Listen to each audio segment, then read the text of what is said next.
Hey everyone, in today's video I am going to show you how to send from GCash to Palawan. So let's get started. So here we are on GCash, and once you're logged in into your GCash account, the next thing that you would want to do is tap on the transfer button right here. So tap on it, and then here you'll now be proceeding into bank transfer, and you would want to tap on local. And from here, basically what you want to do is scroll down until you see the three dots on the bottom right, where it says view all, and then tap on it. And from here, tap on search and basically just type Palawan.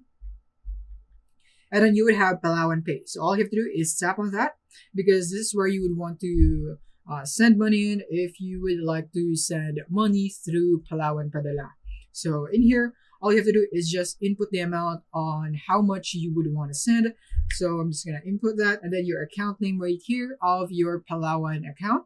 And then the account number here of your Palawan Pay account right there.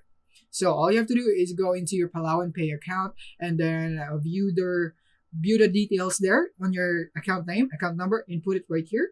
And after that, you want to tap on send money. And just like that, you have now successfully sent your money from GCash to Palawan. And that is basically it for this video. Thank you for watching.